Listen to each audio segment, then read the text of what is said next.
Welcome to Rangers Radio. What a goal by Steely, followed that up, and whoop, in it goes. Why not give the show a call on 01413561972. Rangers up in the scoring, back to Tawdry, 12 minutes of the match remaining. What a sneak. A stunner from Kenny Miller, rifles it into the roof of the net. Or send Fox a friend request on Skype at RangersRadio.online. He's gone into the middle, McSwegan's in there too. Will he come for McSwegan? There's his header, and he scores! What a substitution!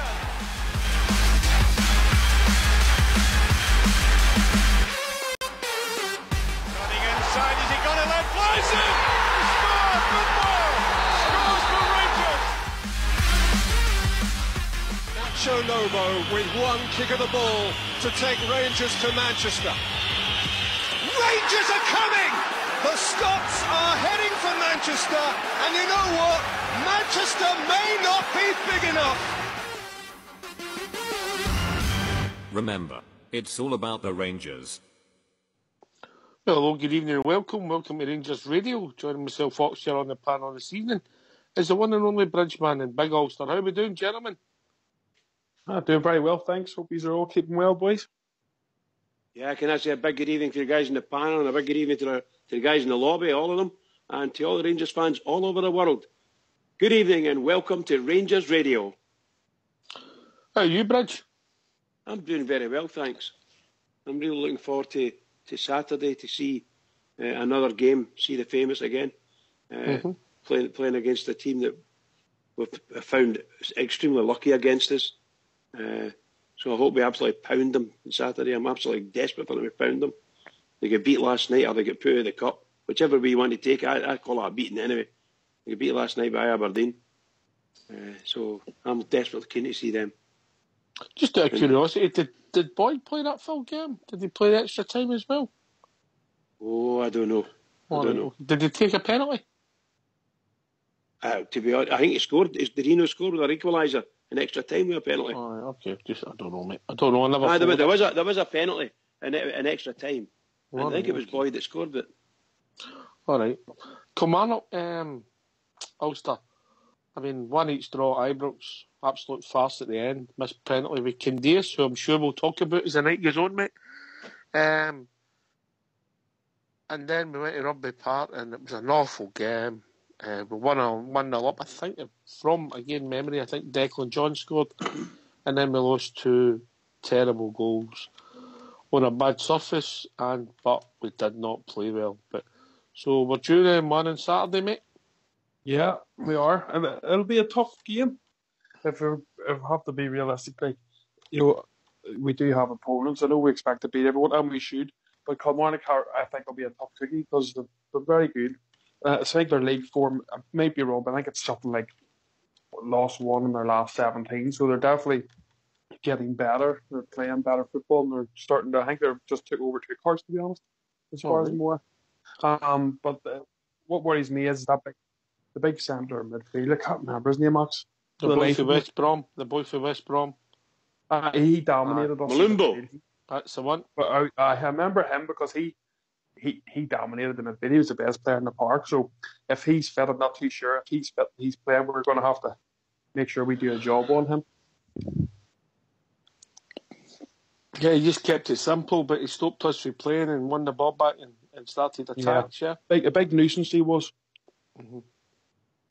There was patches the first 6 months of this season, the first 5 months of the season, we were quite a poor team, weren't we, sometimes?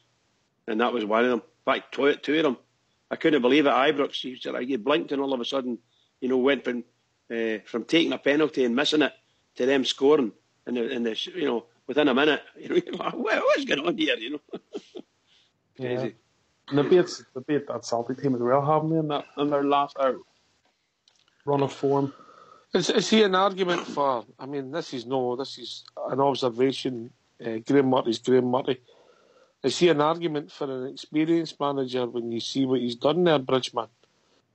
That's Stevie Clark. I mean, he has done. I think they were bottom of the league when he took her, so he's done a great job in turning them around and making them potential top 6.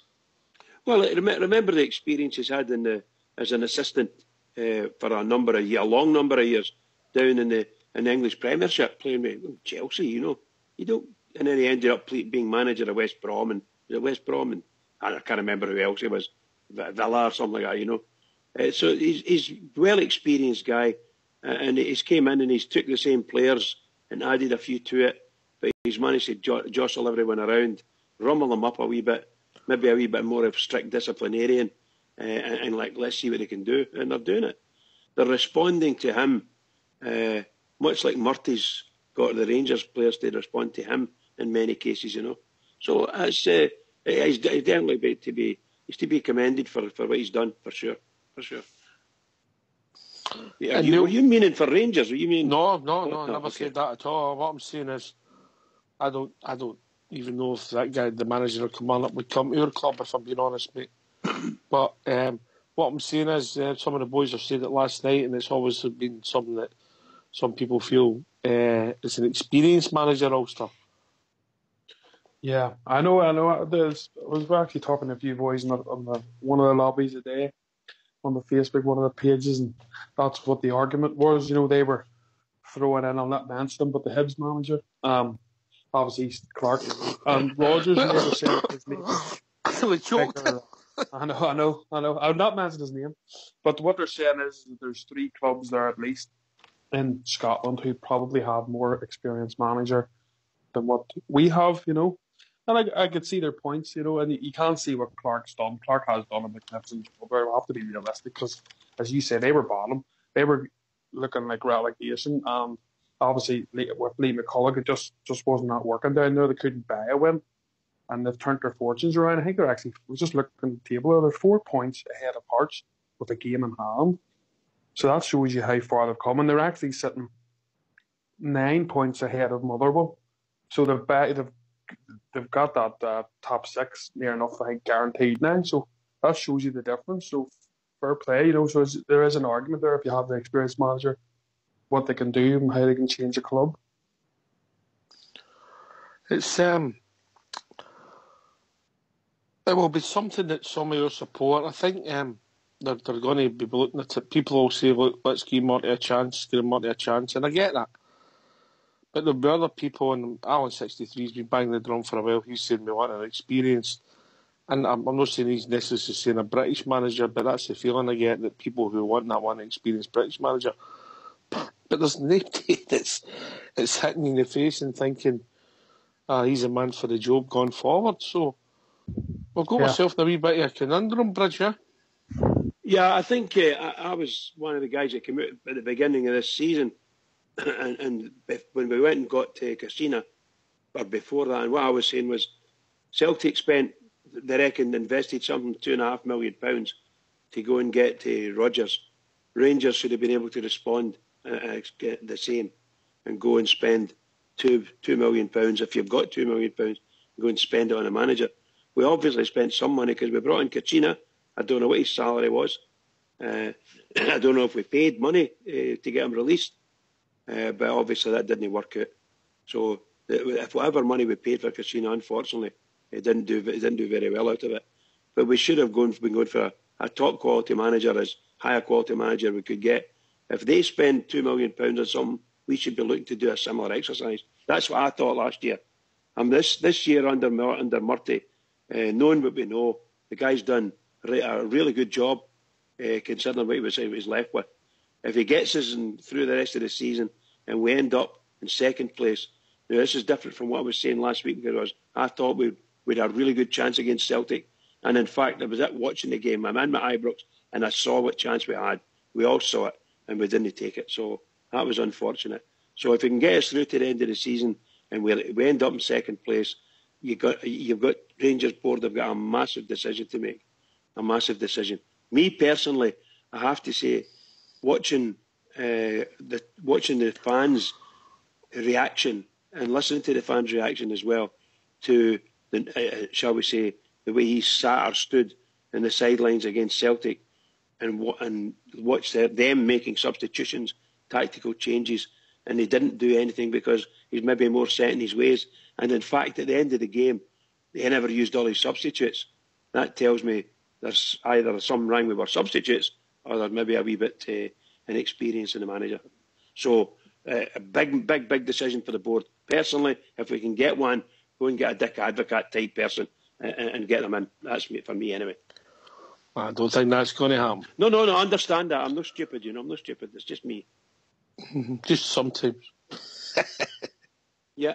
Well, what else do we think we should do? The obvious answer is give the guy to get the job. He's done a good job up to now, and if he gets some money and he can work with the director of football, he's learning all the time. On we go. And all the great things we can say about him, all the good things. But there is a growing thought that if we fail to beat Celtic this year when we're up at the top of our game, then it might take us a long time to beat them with the same manager. I think the problem Mr. Murty's got, me, that at the moment he's only one result away from... I mean, Walter Smith used to say you're one result away from a crisis at Rangers. Mm-hmm. If we don't win on Saturday, the support ain't going to be happy, mate, and it'll be the results at Ibrox is the problem, Ulster. Yes. I think should I rephrase that? The scores at Ibrox when you're there, it's the problem. I know. Oh no, we need to win. I'm there on the 7th of April, so sorry but not everybody who's listening. That's just against Dundee. We can't make it a win this season. Rangers will be getting a flood of tickets back tomorrow saying you can sell these. Hello. No point going. But the Kilmarnock game's actually a big test. As I say, they're in form, and obviously we obviously got a poor result, I suppose, against our biggest rivals at Ibrox, and especially the way we obviously Celtic winning the game with 10 men. It must have been cutting for it. It's not just the support, but the players. But it's all about how you bounce back, and they've got a big chance to make a statement. And if they come out against Kilmarnock and play really, really well, play them off the park and get a good victory, then that bodes well, hopefully, for the rest of the season. But it is a test, and they have to stand up to it. As you say, like myself, I like Murdy, to be honest. I like the manager. Other people have their doubts about him, which is fair, and those doubts will only get bigger if we don't get a result and a good victory here on the weekend. Yeah, because it's the results ultimately that he's judged on. No, he comes across as a decent fella, Bridge, but it's the results-driven industry, mate. 100%. I can't disagree with anything they've got to say. What you're saying there is absolutely right. It's only all the guys in the lobby will have something to say as well, and each one of them is a valuable input. The manager, we can criticise him. I don't want to criticise anyone for anything with Rangers. I'm a supportive type person. Obviously, we like to give some critique, but I'm not interested in being overcritical. I think the guy's done a tremendous job. We, as a club, sometimes as fans of the club, see an inexperienced team to a certain extent when we played against Celtic there, and we see an inexperienced manager. Not for the first time, may I say, have we seen an inexperienced manager against Celtic. That's one of our difficulties.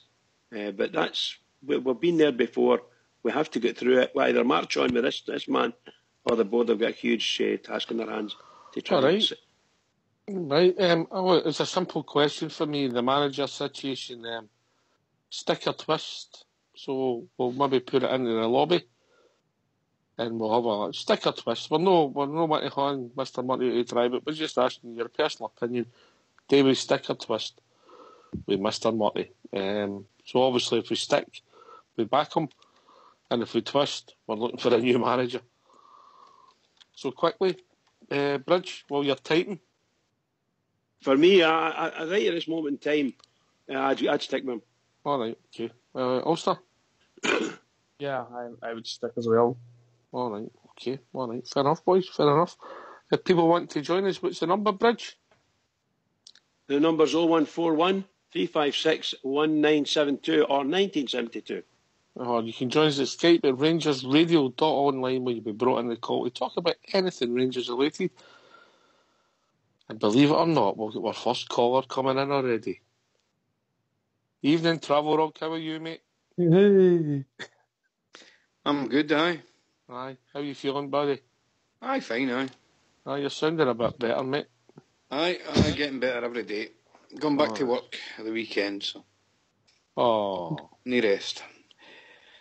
Mr. Murty, we make a decision at the end of the season as far as I'm concerned. He's still on a bit of a trial. He's got a couple of... obviously, Saturday's game's important, but there's... I think he should be taking care of the games, but he needs to start winning some of the bigger games. How do you judge success, mate? For me, we've got to beat the Rotters in the semi-final of the Cup. Mm-hmm. In fact, I would rather be. I want them to win the Cup. And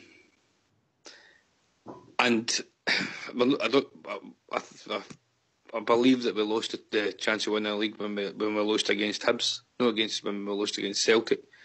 That game against Hibs. You could go back to Hamilton and No. St. But Johnstone. I thought if we'd have got that, getting beat off of Hibs at home is a big loss for a Rangers manager. That's a game that we should be winning. And if Mr. Murty loses any more games like that, particularly at home, then his goose is cooked for me. That's we can't afford to lose any of these bigger games. I always think, Travel Rug, if you've got a manager at any club and you think that one game decides he's future, it's time for him to go because it's just going to run and run and run. I'm not saying it's one game. All I'm saying is that between now and the end of the season, he needs to start winning the big games, mate. But there's another big game on Saturday in the overall season of things. If you want to monitor an improvement, it's got to beat Kilmarnock at home as well. But no, that's undoubtedly that's where these games are. We should be winning them without even thinking about it, mate. If we want to get back to the standards that we accepted before, we should not be worrying about beating Kilmarnock at home.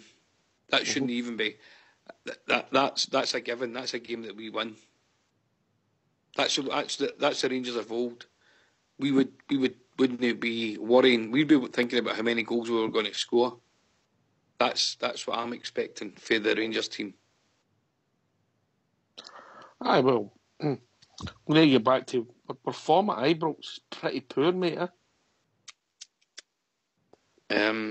Yes, and that's something I think he's improved on that recently, but he needs to be beaten. He can't be getting beat off of Hibs. I mean, we're going to have. I would imagine that we'll probably play Celtic away, and we'll probably play Aberdeen away, I would think. But we're either going to get Hibs or Hearts back at Ibrox, maybe even both of them back at Ibrox once the split's done, and he needs to win the games. And the fans, I will be dropped this year, Ulster. Hibs twice, them twice. Yeah. Kilmarnock, drawn, beat with St. Johnstone, beat with Hamilton, drew with Hearts. Hearts were awful that day. And were you at that game? Well, I was going to say, going to stick up for Murray there for Travel was saying about the Hibs game because that was my last game apart from the Celtic one. So we're always on the loser.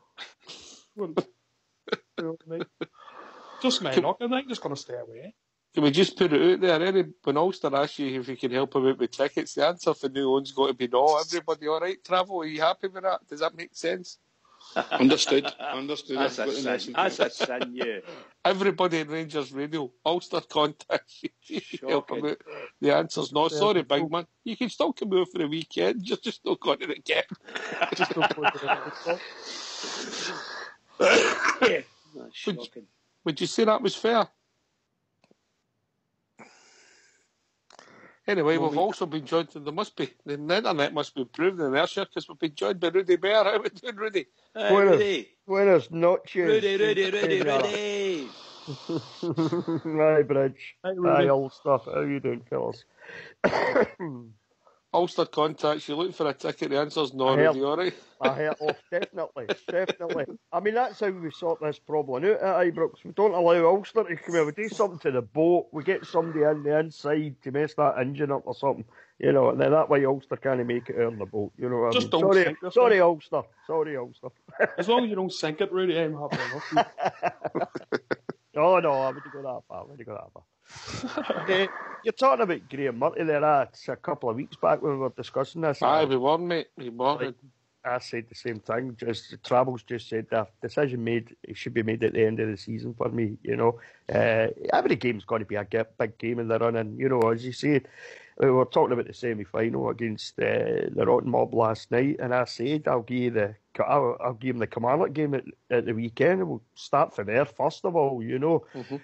Start on a winning run again, start from there, beat Kilmarnock, and then we'll take it from there. That's before we even get to the semi-final. There's games coming up that he's got to win. You can't sort of drop points between now and the semi-final, and then, that can't happen. He's got to go on a winning run again, as the players have to as well, that was a sore one at the weekend, because we've not had a chance like that, in such a long time to beat them, and they played well in the first half. We played well in the first half, but unfortunately, we just weren't good enough on the day. We went ahead twice, as I said, and as others said, and we got beat with 10-man Celtic, 10-man Celtic team. So it was hard to take, wasn't it?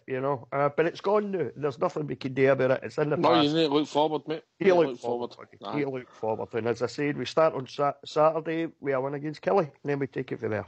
Yep, obviously we're going to talk about the Daniel Cundias signing an extension of his contract. I think a lot of people will be pleased with that. There's been a lot of positive vibes for him on here.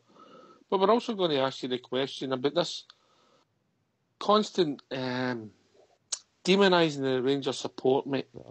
It's relentless, isn't it? Aye, we're going to have a sensible one. Anybody's got any views on it or anything that they want to add to it, or feels worth what they've witnessed themselves. It's our support's travelled all over Scotland in the last few years, sold out every away game. There's been very, very little trouble. They were antagonised into a cup final when the other team rioted and goaded them, and how the support never reacted differently is still a mystery. And then you get caught and you get the made-up story in the Daily Record after that cup final, because we, Bridge and Fox and my lad were stunning when all that thing was meant to happen. We were actually standing. Somebody's typing. We're actually standing where the incident was meant to happen. And that was the starter for me. And it's been constant since. It's barely stopped, is it? I mean, there's hardly a day or a week goes by without something cropping up. You get lies in the paper. The Jane Hamilton thing, after the cup final, after the Scottish Cup final. I mean, for her to come out with the lies, I mean, they even retracted the lies that she told. We was honestly, Rudy, Fox, we were stunning there. We were stunning when she said that happened. Me, Fox, at the end of the street at Lesser Hampden, we were standing there and witnessed everything. But that was absolutely. I was a witness. She went on to win a journalism award. I mean, this is somebody that literally told lies about the Rangers support. She got two commas and a punctuation mark right, Yeah. I mean, that's the status sports journalism in this country, or just journalism in general in this country. Somebody that could tell a whole pile of lies about what happened that day can go on to win a journalism award shortly after it, just a few short months after it. It's mind-numbing to me sometimes, I try not to look at it a lot of the time because it gets me so worked up. I get so angry about the lies and when you look at the other side, and the stuff that they've got up to, hanging effigies, KAH banners and all the rest of it, and hardly a peep out the press in this country. Hardly a peep. Rudy, can I just say something? One of the boys, Roscoe Ranger, has just stuck something in the lobby there, and it's something I actually meant to say. Dundee showed what everybody what to do. They've totally banned the Daily Record for the lies they've done. So that's what they've done. Their response to the dreadful story.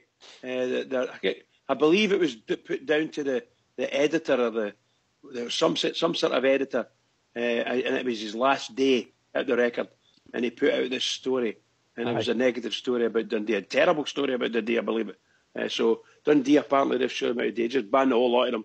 Well, there's a surprise. His last day, the Sports said that his last day, and he comes up with that utter garbage that he wrote about that club. You know what I mean? I'm not a big fan of Dundee, but at the end of the day, no club deserves to have lies told about it, and that's what the Record done they told lies, and they allowed that. As sports editor, allowed it's that. the effect it can have in a club, mate. I mean, somebody might be looking to sponsor them or put some money in. They say, "Oh, I've read that story. I'll no bother. I'll leave it this noon."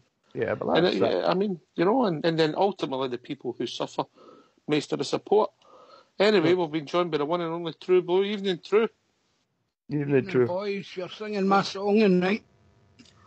I think it's something we've got to look at, True. I mean, obviously, it's a constant picking of a scab, if you like. It's coming at all angles, and it's a lot of it's petty, but it's annoying. A lot of it is sinister, it's underhand, that as well, and really concerning. Now, I'm not interested with Celtic support day. Not interested in the slightest. There's a whole backstory to this as well. I don't know if you remember a while back, they organised, the Groin Brigade organised a march. I think it was the Hampden. The police stopped them. It was an illegal march, apparently. They weren't allowed to have this march. Next thing, we've got MSPs out shouting about a police inquiry. There should be an independent inquiry into the police practice of kettling. Compare and contrast that with the amount of SNP MSPs that come out and branded the UB a right-wing fascist regime, plus that wee rodent Patrick Harvey as well. That is more sinister for me, and we should all be aware of it. Be aware of it. I think sometimes we are our own worst enemies. I've heard people on here making excuses and appeasing for Rangers haters who are possibly coming to our club. I honestly despair of the whole thing. We need to open our eyes. Nowhere is going to put this out. You're not going to get it put out in the media. You're not going to get it put anywhere other than the Rangers forums and sites like this. We should all waken up before it's too late. Plus what's going on at the SFA and the SPFL now. That's Doncaster. Do you not think it was the best man for the job? Listen, mate, it didn't give me any pleasure when Reagan went. He should never have been in the job in the first place. Reagan went, he was completely incompetent. He got chased by Yorkshire cricket practically and with torches and pitchforks. He should never have been out of place. Now, the reasons were delved into about why he was left, whether was he pushed, was he shoved. I'd be more interested how he got the job, because when he was asked about it, he was allegedly threatening people with legal action and all the rest of it. And now we've got a situation where it's only a matter of time the SFA and the SPFL become one body. Can we trust them? I don't think so. Yeah, that's right. There's an awful lot of truth in what you're saying, True Blue. There's an awful lot of Rangers fans are fearing that day and wary of it. Others will be wanting to take them on and fight them all the way, if you can follow what I mean. Mate, they're coming out and shouting now. The next thing they'll do is put pressure onto the SPFL and the SFA. If they're sectarian singing at grounds, they're going to deduct points. They're going to make games behind closed doors. This is coming, mate, because their nose has been put out of joint with a repeal of this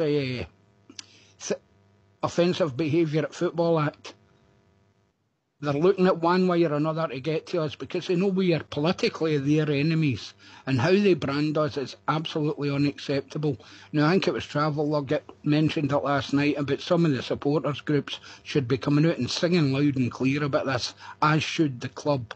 Again, we look at Alistair Johnston still not being clear to, take his seat on the board as a fit and proper person. You've got Lywell out a couple of weeks back on about the new chief executive will need to build bridges and put people together, bring people together again. All the time there's agitation going on behind the scenes. Get it, Rangers, get it, Rangers. They'll never forgive themselves for letting the opportunity to strip us of titles and put us down as low as it can possibly put us. They'll never forgive themselves for failing to do that. And now we're back again.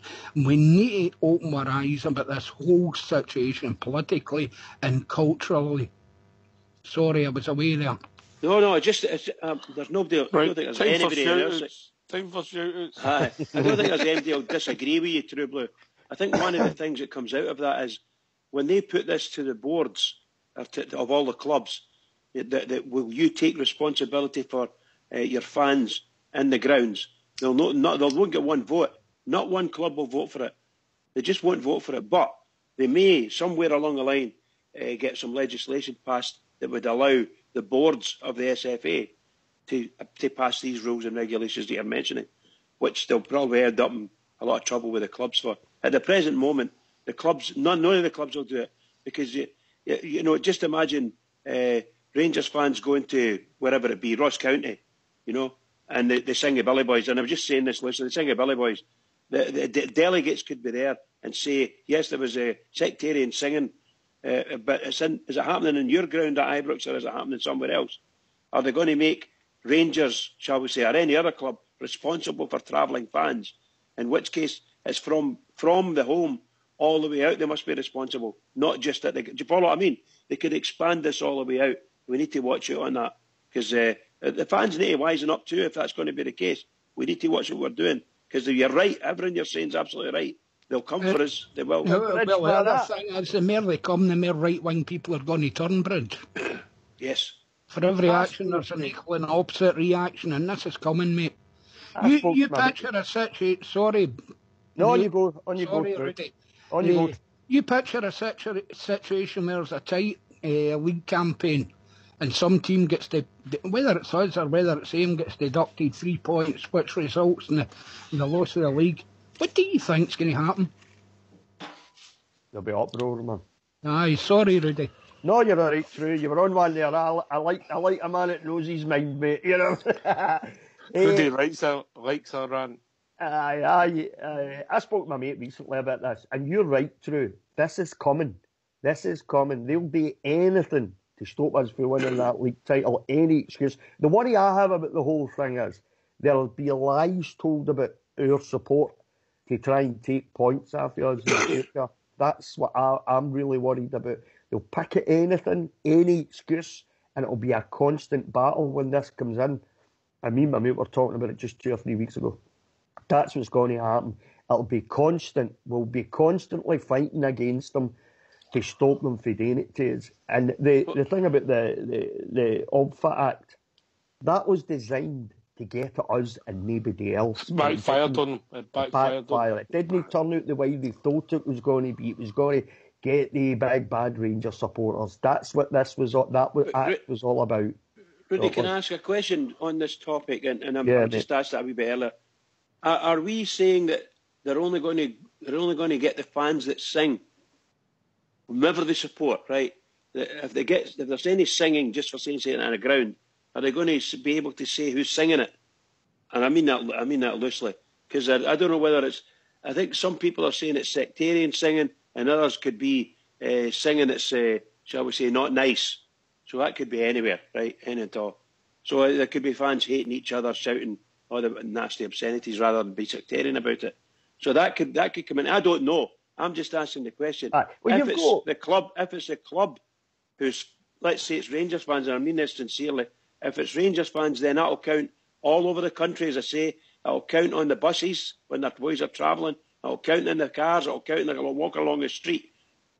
Do the club get top points for the sectarian singing, no matter where they are, or is it only in the grounds? And at the present moment, the club's responsible, along with the police, for what happens in the grounds, right? Yeah. Police. I tell you if they don't watch in Scotland, they'll not have an industry. They'll not have a football industry. They'll kill it. They'll kill it again. That might be the idea. Aye, because politically, mate, I get that argument. But look, politics, mate, that's your show on a Sunday night when you want to start that up again any time you like, brah.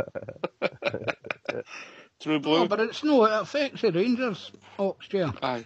All these things affect us dreadfully, particularly what's going on at Hampden now. Aye, that's football politics. I mean, what happened? I mean, I was being facetious there when I said that obviously the best man had done for the job. What has he done to justify any other role in Scottish football? Nothing. Well, we know what he's done. This is the thing, we know what he's done, and nobody in the press is taking him to task. They'd rather sit back and watch the compliant SFA and what they're getting up to, and be quite happy with that as long as they're in front. You'll see the change come when we're back, and they're back where they belong in second place. You'll see a lot of squealing then about who's running football and all the rest of it. Mm-hmm. Anyway, we've been joined by a caller. Evening, caller. All right, guys, it's Wheels. All right, Oh, Wheels. Wheels, how you doing? How we doing? What's on your mind, Wheels? Not a lot. Obviously, I've not well, I was on the kind of after show after Sunday there. Not got much to say, really. Thanks for the call, Red. It's I'm still gutted, guys. Honestly, I'm still gutted. We get that, mate. We get that, mate. But Bridge had a salad today. It's as close as you can get to solid food. Rudy's still on soup. Tomorrow I might have some soup with some bread and then slowly get back into it. But we're all gutted, mate. Every time we play them and it doesn't go and we're gutted. But Sunday was particularly hard to take. But that was kind of that was our best chance that we've had. Do you know what I mean? So far, yes, so far. Aye, so far. I mean, there's still another couple of chances to come. We know what we need to do in the semi now. You know what I mean? We have to do it, plain and simple. I'm a believer of it's harder to play against 10 men, and I think that was proven. You know what I mean? After they went down to 10 men, it actually seemed harder for us. I just think we never played well when that happened, mate. That's the bottom line. We done okay. They got a breakaway goal. I mean, I know we've spoken about it in the last couple of nights, you know, but see, for me, just to touch on it one more time, and then I'm not going to say anything else about it. See the feeling that the Rangers players must have felt in that dressing room after that 90 minutes. I hope they take that feeling into the semi-final with them and they remember how they felt sitting in that Who's dressing opening room. the sweeties? Go on mute. Open the squeeze. Go on mute. Right. It's interesting. Anyway, we've also been joined by Mount Vernon. Evening, Mount. Evening, Mount. Evening, guys. Great discussion. Aye, good mate. Not great discussion again on what's happening to the PUL community, mate. It's I know we're also talking directly about our institution, but I think there's a lot of issues, a lot of difficult issues to be spoken about. My point. One of the first things is, I mean, I've always maybe get slightly different politics with some people, but yeah, people have to look at what they do in the ballot box first and foremost. Yeah. No, I completely agree, mate. Completely agree. I mean, my slight issue with the issue was raised. Obviously, some of these MSPs and MPs have with certain political establishment have aired their views, and also heard the co-convener of the Green Party as well had made his views made on us. The point I've got is that I think Club 1872 and the board have a responsibility to refute these claims and to defend our loyal support. Guys, I really think the words, I think again, just going verbatim here, the words that were used were, a right wing fascist movement. I think that is an absolute disgusting allegation against our club and our supporters.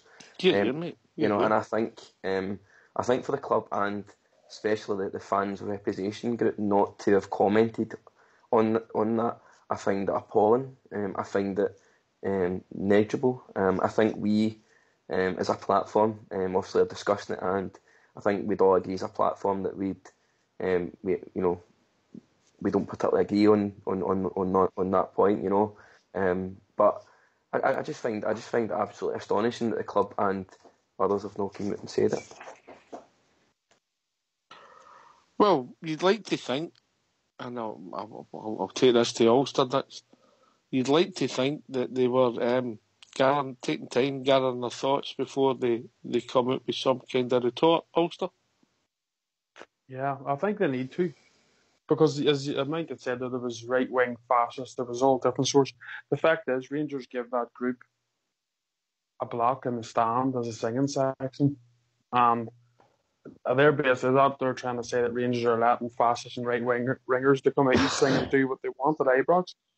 That's when the club has to come out and stand up. I think for the fans, definitely on that one. And Club 1872, who are obviously meant to be a drive force for the fans. They're meant to hear the fans' views, obviously, on their own. That's what they're there for. That's what the thing was started for. And I think they have to come out with a statement as well as the club and refute these claims and they take people to task that's put these claims across and bring them to book for it, because you can't have a free hit anymore in Rangers. This just can't happen any longer. And the longer we sit back and take things, I guess, and the club takes things, I guess, it's only going to get worse. Here, and also I think the support. I mean, I'm not telling people what papers they have to buy, Bridgeman. That's in their choice. But if somebody's constantly attacking our club, Bridge, people have to look at what they buy and use the Blue Pound as a negative on them. Absolutely, but if I'd love to be involved in some sort of group that gets set up to find out what we can do. If it was possible, I really and truly, I think there are certain organisations. I'm talking about the press and the media in general, and it's just absolutely horrendous the disdain that they've got for Rangers in general, and in some cases, absolute hatred for us. And it doesn't matter what we do. As I said, I think I said it was off air earlier on. Already, you've got wee Tom Boyd coming out with bile and all the nasty stuff you could ever speak about Rangers and what they were like in the past, and a lot of rubbish, you know. So you're going to get these guys that are coming out, and the press are just shocking. We Golem at the BBC, who we've taken away his press credentials, but for the BBC to get away with what they're doing, people maybe laugh at me when I say these things about certainly BBC. The BBC are actually paying and bidding to put games on, Scottish Cup games, and they won't. They've just refused to include Rangers and any Rangers games in that, and that's wrong. No matter what anyone says, that's wrong. It's the same with their radio station. They don't broadcast from Ibrox, and that's wrong. I don't care what MD says. They're broadcasting from a studio based on a TV coverage, and they're phoning the opposition manager, for instance, on Saturday or Sunday. They would phone Brendan after the game and get a match report from the manager. So the BBC are doing everything that they can to cover the football for all other clubs except Rangers, and that must be wrong, and that's got to be looked at. I don't care who looks at it, but there's got to be somebody who looks at that, and the press should be standing up and saying, this isn't right. You cannot do that, and you can't. I don't care what the problem is. Get it resolved. Don't matter what it is. Get it resolved. I don't want the BBC there. I want the club to come out and say, no, we don't want to be able to work with the BBC. And by the way, I want you banned, completely banned from talking about Rangers entirely. And don't send anybody to Ibrox. Don't want them, and don't broadcast our games. Simple as that. That's what It'll be difficult to do some of that because you're in the collective negotiations when you do the. Who's doing the rattling? Sorry's doing what are you saying? Sorry, you go on mute if you're doing the rattling because. No, bead rattling. Aye, I think so. Can I just minute? On you go, mate. Aye, Bridge, you'll know yourself. I mean, the hatred for our club's been going on for years. Do you know what I mean? It's not something that's new. So, to me, something should have been done about it a long time ago. You know, I don't know just why now. You know that we're feeling that something should be done about it because it's the lies, Gary. We don't mind if other teams don't like us. We don't care.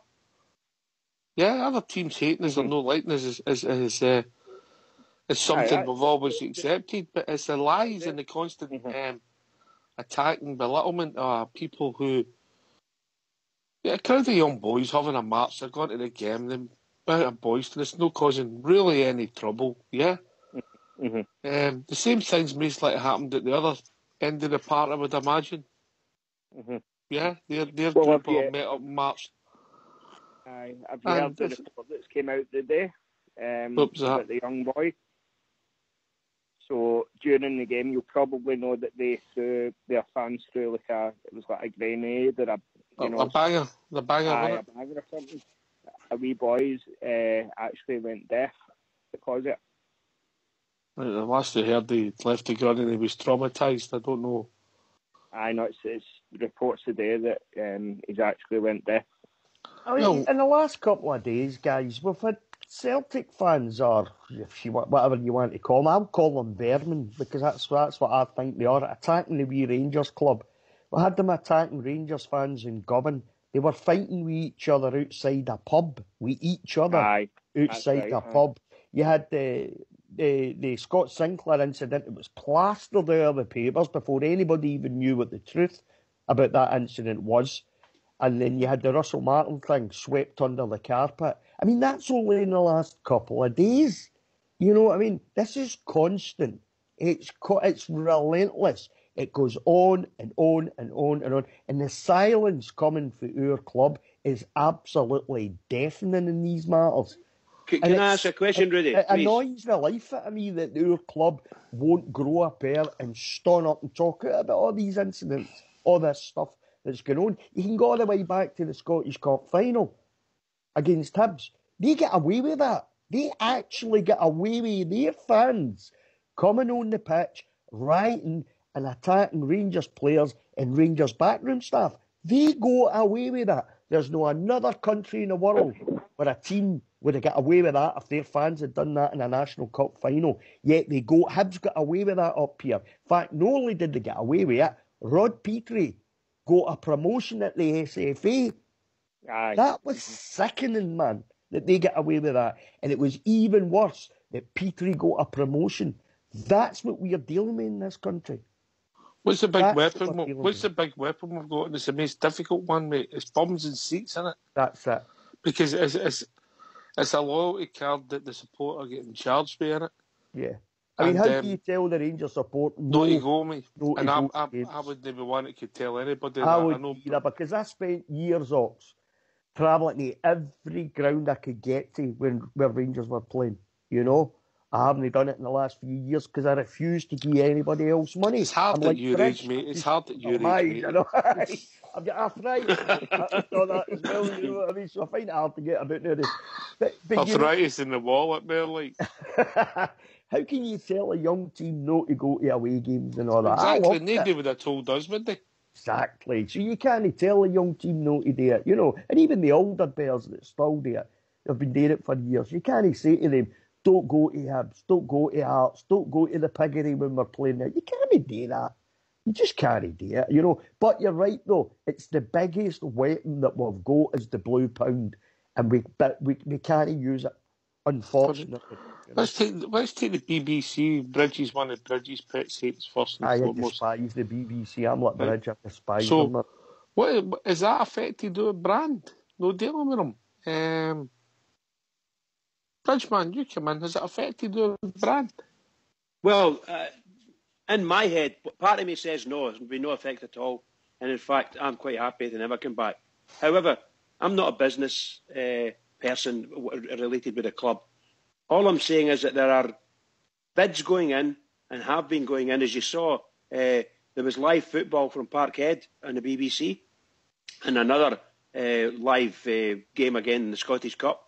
There was never BBC wouldn't have bid for the Rangers game because of this whatever dispute they've got with us.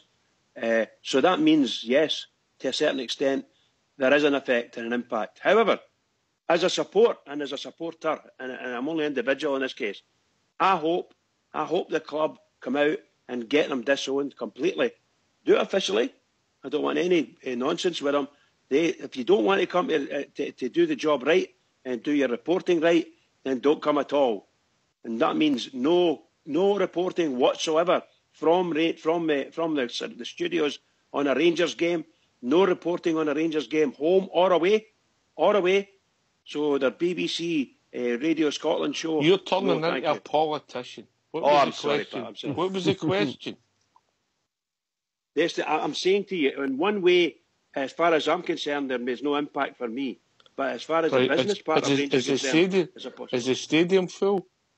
Stadium's full, pal, as much as possible. Yes, Yes. We're selling tickets. The people are still what to see us. We're the biggest draw in Scottish football. Who's it affecting? Mount Vernon. It's affecting the other clubs and the media itself. You know, the BBC biased media. the biggest issue for me is, and I've said it for day dot, the biggest issue for me with all this is that it will never affect us because, pure and simply, it's irrelevant to us. The BBC is irrelevant to us. It's a dying archaic organisation. I think sometimes commercially it could maybe hinder us with potentially being on the table for talking about TV deals and potential like that. I think that can be an issue. But for me, it's business as usual as far as the Rangers is concerned. For me. Aye, fair comment. Rudy Bear, is it affecting or it's not affecting? It's not affecting us in the slightest. All you need to do is look at Ibrox every other week, packed to the gunnels. Tickets are hard to come by. Packed out games. It's not affecting us. And when the strips come out, the new strips come out, we'll go out and buy them in worth thousands. It's not affecting us, but it's poisoning. This carry on with the BBC and all the rest of the media in this country and MSPs rather, absolutely poisoning football in this country. So it is. It's poisoning it. It's a poisonous atmosphere, and it's them that's creating it. It's not us. We're quietly going about our business. All right, we might be shouting for the rafters about us being Rangers supporters. The BBC's, and I'll tell you what I think of the BBC personally. BBC's an absolute parasite of an organisation. A parasite. I recently saw, I think it was 2 or 3 weeks ago, maybe gone by now, BBC Sports Sound have lost 100,000 listeners. Long may that continue. But is there any wonder that they've lost 100,000 when you listen to the bile that they spout? No wonder they've lost 100,000, because I don't listen to it anymore. I don't listen to Snide anymore. I don't buy the papers anymore.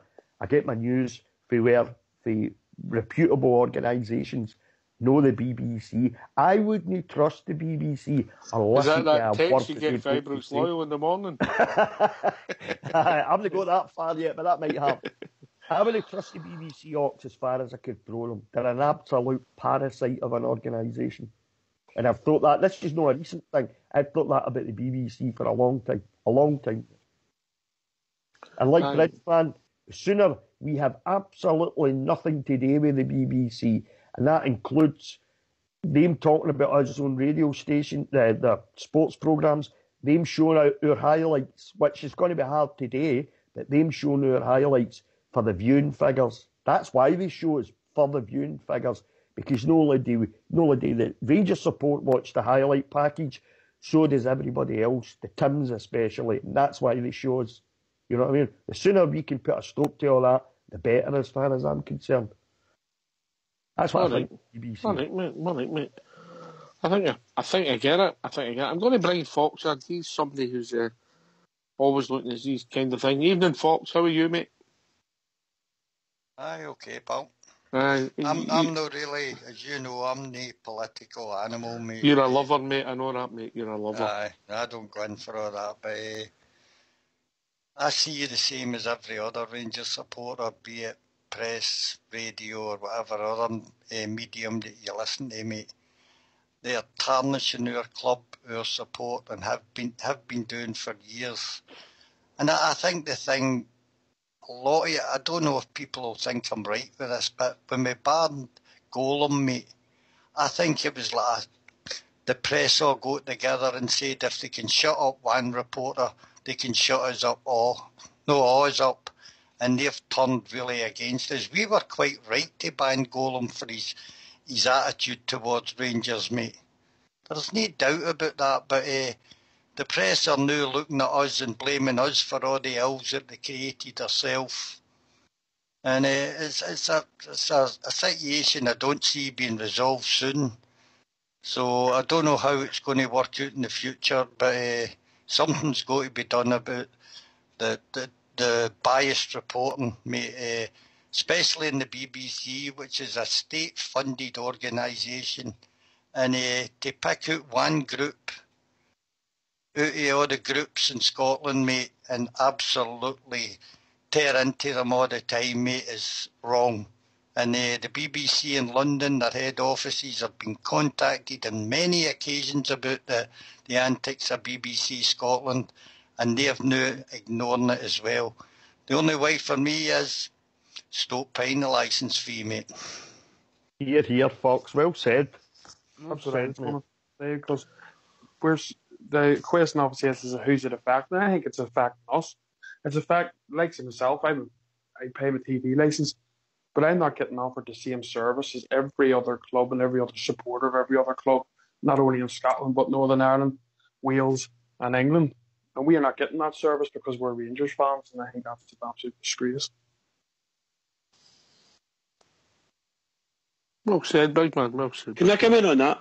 On you go. Or have I said too much already? No, I was at Ulster. 9, you're all right. No, Ulster's spot on. Here. You know, is there some? It's a two-way. The problem that our fans have got, maybe not getting 100% backing from the club or Club 1872. I would love to be part of, and I'm sure there are many thousands of Rangers fans would love to be part of a group that somehow or other we knew who to speak to, who to mail, how do we do it, what can we say to make sure everything's correct. Because really and truly, just like Ulster said there, we're licence payers. We shouldn't have to put up with this rubbish as licence payers, never mind as Rangers fans. It's a two-way thing. There's one side you get the BBC. The BBC aren't servicing Rangers fans or me. Never mind if I'm a Rangers fan or no. I want to see the football, right? But they're not actually doing this. I want to hear the reports. I want to hear the BBC when I listen to Saturday just for saying, I'm a football fan. If I listen to the BBC, somehow or other, I'm not getting an interview. I'm not hearing an interview with the Rangers manager. So when I watch the highlights, if I was watching the highlights as a neutral, I'm watching the highlights. They don't interview the Rangers manager. They'll interview the opposition manager. They don't interview the Rangers manager. That's wrong. All of these things all add up to something terrible. And I think True Blue used a good word, something about being sinister. And that might be happening as well. I would love to take the ultimate step and let Rangers ban the BBC. Build the bridges that they want to build with whomever they want to build it, but for God's sake, don't make it the BBC. Get the BBC banned and let them react to that. That's what I'd say. All right, mate. I get it. I think the support, I've got a choice what to listen to, what they read, and that's ultimately where their power lies. The club. I'd like to think there is stuff going behind the scenes, and all these things are logged and maybe looked upon. I don't think they're going to come out with every day, but I think periodically when something arises, like what's happened this weekend, the support or maybe entitled to some kind of protection for the good name, Mount Vernon. Jeff, for the can club. I ask you something? Where's Jim Traynor and all this? Don't think he works for the club anymore, mate. Oh, does he know? No. All right, well, maybe that's why, but it's just the same as was happening before when he did. I think he was subcontracted in to do whatever, so whether he's there daily, weekly, monthly, as they bring him in when required, mate. I think it was Larky says we could do with a top lawyer, and I think Larky's ultimately been proved right. We want to get a magistrate on the board. That's what we want to do, a top magistrate onto the board. Want to get Her Majesty on the board. I knew you're talking. Anyway, lads, if you don't mind going on mute, we'll have a tune for your Fox.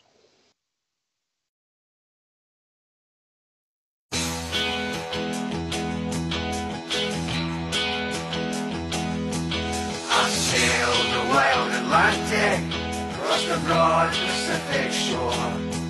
I sailed around the stormy capes and I've heard the forties roar.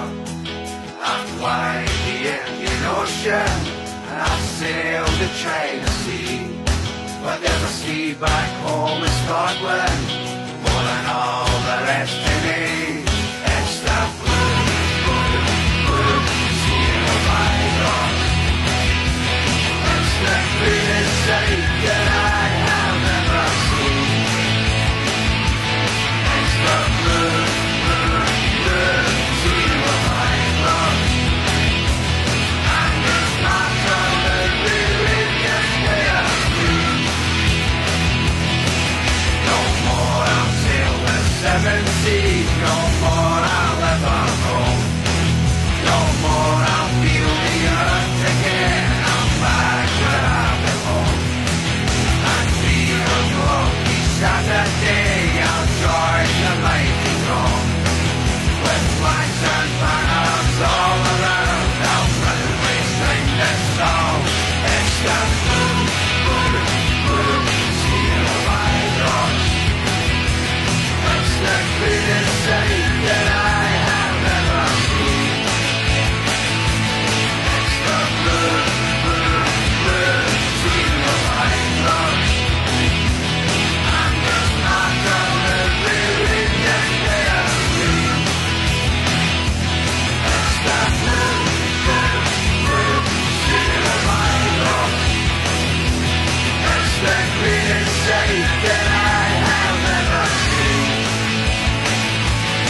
How we all doing? No back? Yep. Right. Okay, so we'll move on and change the subject. People want to join us. What's the number, Bridge? The number's 0141 356 1972. Or you can join us at Skype at RangersRadio.online when you'll be brought into the call. Great news for the club today. Big Ulster. Oh, Candice. Yeah, it's a great bit of business by the club. I think he's a great wee player.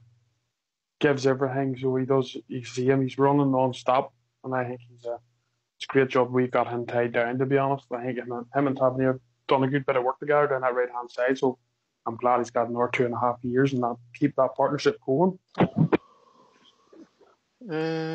Rudy Bear. Candice, fans' favourite? Became a fan's favourite, eh? He hasn't half. His work rate is absolutely outstanding at times, and he's got a no mean bit of skill about him as well, the boy. I've saw him tackle players that's twice the size of him, because he's a wee guy, but his tenacity as well is great. You see him running back, defending. He takes the ball off of players, the way he goes, he's got a bit of pace, a bit of trickery, and he's definitely a fan's favourite. I think in the last sort of couple of months or so, 2-3 months, he's certainly come into a game, and he seems to fit the way Graham Murphy wants to play his football perfectly. Him and Tav have got a great relationship now on that right-hand side, a great partnership. Absolutely delighted the wee man's extended his contract, and he's been about, he's been out loan at clubs. I think he's been to Turkey and places like that, I think he's found a club where he feels, he feels part of the club. He feels, the fans like him. He knows that, he's playing his football here and he seems to be really enjoying himself, And okay, he has a wee blip every now and again where he's a wee bit quiet, but 9 times out of 10 the boy does the business. And as often, we've been on here talking about a game, and he's one of the top 3 players in the side for us, regularly. So I absolutely delighted. Great bit of business by Rangers. Wheels? I'm absolutely delighted. He's been an absolute revelation since Pedro left. It just seems to be a completely different player, and it's been brilliant. Twice he's played really well against the Mankey mob as well, so he knows how to play against them. But the relationship that him and Tav have built, the connection they've built up together, is that's going to torture defences. The longer that goes on, that will absolutely torture defences. But it's what, 2.5 years in it. Great extension. No, I'm well delighted. Good news for me. Yeah, Bridgeman. Yeah, he's turned out to be some sort of smashy wee player, isn't he? From sort of tail end of, well, shall we say the tail end of last July, August, we were wondering, this player, is he any good? Is he going to be any good? And but here we go. He's had a virtually full season under us, and he's really blossomed. And what a tremendous, as it was been said just earlier, great partnership with Tavernier, both complementing each other, bringing each other's game on. I thought that they both had a tremendous game on Saturday in big patches, and they nullified Nanek to the point where Nanek got taken off. Apart from the first goal where he actually managed to get a pass in. But over and above that, I thought they had a great game on Saturday. And they've been like that for the last number of months now, playing very well. So well done to him, congratulations, and well done to the club.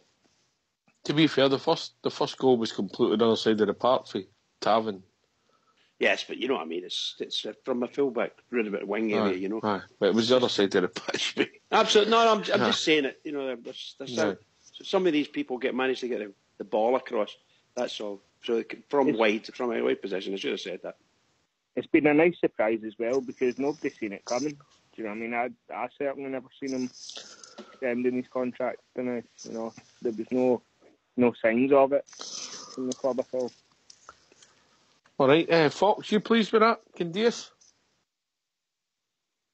Yes, I am, mate. He's turned out to be one of Cassini's better signings, mate.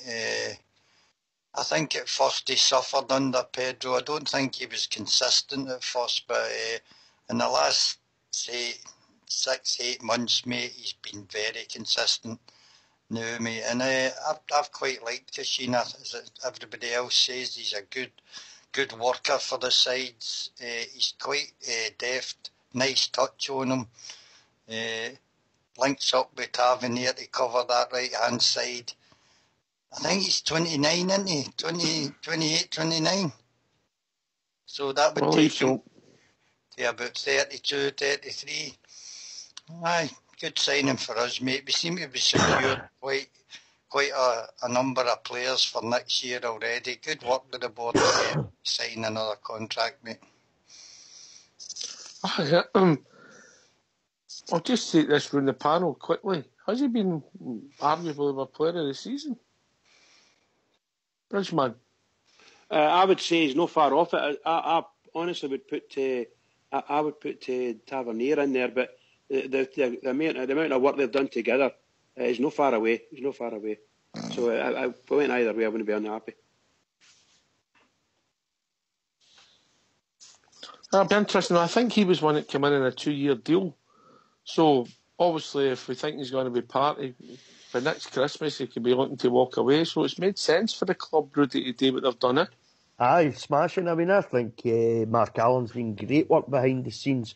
He's tying boys up in longer contracts, you know. Recently we've had the likes of Tavern that as well, you know. These are players that if they keep playing the way they're playing, there's going to be interest in them. There's no ifs or buts about it, you know. So, you know, and we've seen in the past where better players leave for pennies next to nothing, you know. Certainly players that we should have got more for. And that's not going to happen now. So that's great. It's great for the club. It's great for the support. It's great for the team. Smashing. Delighted that Mark Allen's doing his work quietly behind the scenes. And like Gary said there, the Candace, you know, the extension to his contract, it was not something I heard anybody talking about. It kind of came out the blue a wee bit for me. But I was absolutely delighted with it. And, you know, long may it continue. Mark Allen should be looking at some of the other boys at the club now. But as far as player of the season goes, he's got to be up there, you know. He's got to be up there in the top 3 for me without a shadow of a doubt. Well, fair comment, mate. Mount Vernon? Most definitely. It's very, very positive news again. Candias has been absolutely brilliant for us. Took his goal well on Sunday. Unfortunately, missing the winning goal, but you know, hopefully, he's just, as I said, he's just a really good signing, really consistent. His work ethic and his attitude and his applications is first class, and you know, I think he's. I heard the wee interview today as well. His English is remarkably getting better as well. So, you know, very, very positive news for the club. And that's what Ibrox says. Doing English lessons. Must be away, must be. Just on another note, just a quick note as well, just to agree with Rudy. I think Mark Allen's doing the business for us really well for us. I was a wee bit sceptical of the director of football role last year, but no, I'm really liking how things are going and how organised and how well the club's been running. You know, for the benefit of the club. You know, I just think it's been a really good situation for us now, I think. Do you know what I'm impressed with? Sorry, just to jump in for a wee second, Docs. You know what I'm really impressed with Mount Vernon? You know, it's the how quiet Mark Allen is. He quietly goes about all this stuff, doesn't he? You know, he doesn't make a big noise, doesn't he? You don't see stuff getting leaked in the press or other place like used to happen before. He quietly just goes about his business. You know, as I said, I never heard anything about the Candace thing, to be honest with you. And then it pops up. He's done the business. He's got the boy's contract extended, and it's great news. It's brilliant. He's done a great job, Mark Allen. So yes, really pleased. I agree with you, Rudy. Just going about his business quietly and effectively. Yeah, every player you sign or bring into club's a gamble, but he's had more hits and misses at the moment, Aye, and I'm looking forward to the summer as well. You know, I mean, he'll be compiling a wee bit of a dossier of players, positions that they're looking at him, and I'm sure Graham Murray will have sat down and had a wee chat where they want to strengthen come the summer. There's been one or two wee rumours, but there's certainly nothing came for Graham Murray or Mark Allen, you know, so I'm sure he's putting a wee dossier together with his team. They'll be looking at players in the summer that they'll be hoping to bring in, and I'm really looking forward. I'm excited about the summer to see who could arrive at Ibrox, you know. Ox, can I just say quickly, mate, right, I need to shoot off, so... All right, mate, everything all right? Aye, no, fine. What it is, my laptop's out of business now, so obviously that's why I'm calling you for the phone, but I need to go off and get some stuff ready for tomorrow. So, but I'll be back on tomorrow night with you. All right. See you, Gary. Yeah, cheers, Gary. Night, mate. See you, Gary. Cheers, Good mate. to get steady, mate. Nice. Cheers. Bye. Good boy, that. Aye. So, it looks as if we've only got big baits to tie down, and I think then the support would be quite happy with the sort of nucleus of the squad being there, Big Ulster. Yeah, big baits would be another good one to tie up. I think we're tying up the qualities, what we have on our team, which we could say is quality. And obviously then it's a matter of trying to balance that by getting rid of maybe don't want to say the word deadwood, but getting rid of players who obviously are surplus to requirements and obviously adding that quality in the summer. I think we've got a good basis there. And as we all know, we have weaknesses in certain positions, but we also have strength in other positions as well, and obviously quality players to come back from injury. It's just a matter of adding that quality and tying our better players down, which we seem to have done. Just another quick one. I know Ibrox isn't on, so unfortunately, but Rangers under 17s have beat Celtic 4-2 today. And Ibrox has just come on. He might have been at the game. Oh, good man. We were watching it. He better have been at the game. He better have a note for his ma. No, it was. I was at English lesson tonight, so next week's apparently maths. So I've got a note for the teacher about surprises. Put your expenses into Bridge Hill, so too. It's going to be a long haul. This. You'll get a percentage. Don't worry. Aye. What was that? 5%, 5%. No, zero. What's on your mind, Ibrox? No, it's just to give you obviously a couple of updates in some of the youth matches today. I don't know if you've ever already covered the Brentford one for the youth development squad, because 5 of our first team stars also. I think you get done under the Trades Description Act, saying that was a youth development squad.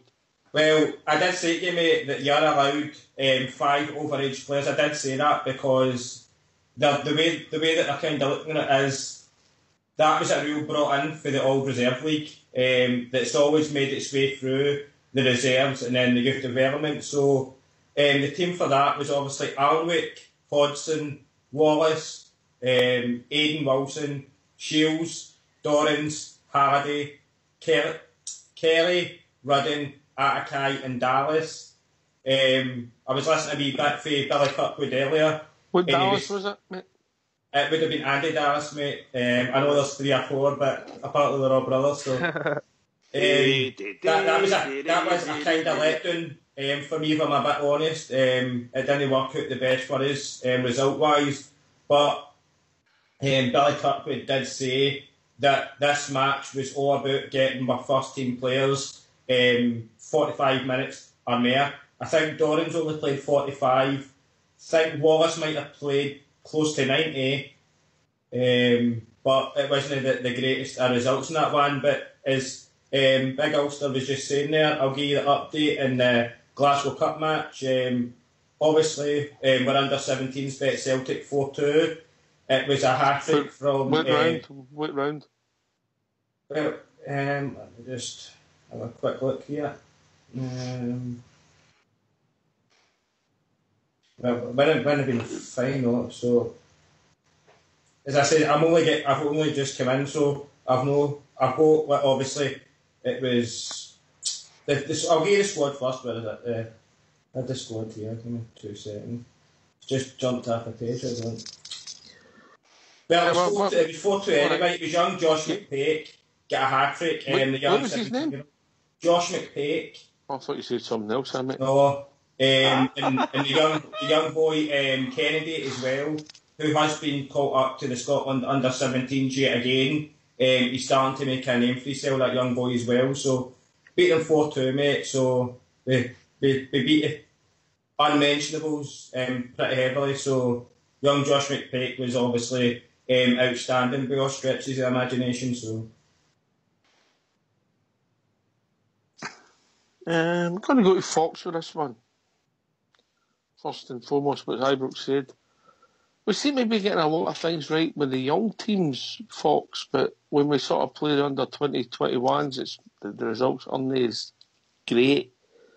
Is it just every age group's different and you have to take it and try and get the best out of what you've got? Or do you just have age groups that are more superior to others? I think the leap for like under 17s to getting contracts at under 20, mate, is a lot harder, and we don't bring through enough of a big group into the under 20s sometimes. We've seen us pushing boys for the 17s up a couple of years to try and fill out the squad at that age group, mate, because we've got other young boys away out on loan. So that's the problem there, mate. But we seem to be doing a lot better with our youth than we did a few years ago, mate. They're all, as Ibrox Loyal keeps us informed, mate, there's some good young boys coming through now. And let's hope some of them make it into the first team in the next couple of years, you know.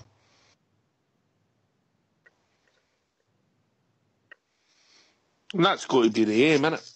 That's got to be the aim. You're not going to get 2 every year, are you? That would be just... But if you, as you said, a couple every couple of years, 3 years, that's worth big money to a club like ours, or most clubs. Well, the one, Ross McCrory, making the step up, mate, he must be worth a couple of quid for a young boy. He's performed well in the first team. In fact, there's a lot of Rangers supporters really missing him, mate, out the first team, because he's a bit of steel at the back for us. And all you need is another couple to step up, mate, you know. Mm-hmm. And this, so far this season, Ibrox, who's made their first team debut then? McCrory, well, I don't know. It might have been his first team debut. McCrory. Mm-hmm. Who else this year? Well, that was last year, Aidan Wilson. Yeah. Well, does it count with the, well, saying that, first team, but with like young Liam Kelly and young Serge Atakai in Florida? I don't know if we're going to count that. I know it's not in the league, it may not be a competitive match, but what it shows is if they're mixing about the first team that somebody thinks they'll get a chance of making it. Mm-hmm.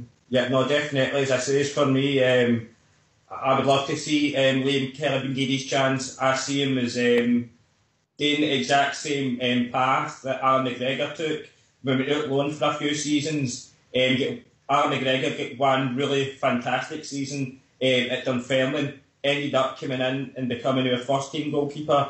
It's the same with young Liam Kelly a few years back. He did a really fantastic season when he was on loan at Livingston, and I think he gets something like 11 or 12 clean sheets within that whole season. So I kind of see him as, like, to me, better than Alan Wicket anyway. That's just a personal thing for me. And obviously, you know how much a fan of young Serge Atakai, and really hoping that he can really start pushing for a more regular. Okay on the bench, but get a number of games on the bench, and then if he gets time, like 10, 15 minutes and a few games in the first team in a competitive environment, then I see him going from strength to strength as well. So it's all positive then, Bridgman, at the younger ages, eh? I think it sounds really good for our club. It looks like the work that's been done, possibly starting from Mark Warburton all the way through. And obviously this guy coming in has had a tremendous effect as well. And it's kept everything going. Oh, like some results are going to be horrendous. You're going to think, oh my God, what's happened, you know? But most of the time it's pretty good news. And Loyal keeps us up to date. And I can just say 100% agree with him on the boy Liam Kelly. I think that guy is worth more of a try than the guy Alnwick. I would rather have him coming in and learn his trade under Fotheringham and then step into Fotheringham's boots, as a pun, as soon as possible for me. I think he's a smashing goalkeeper. But everybody's doing well. Youth level's great. It's coming on well.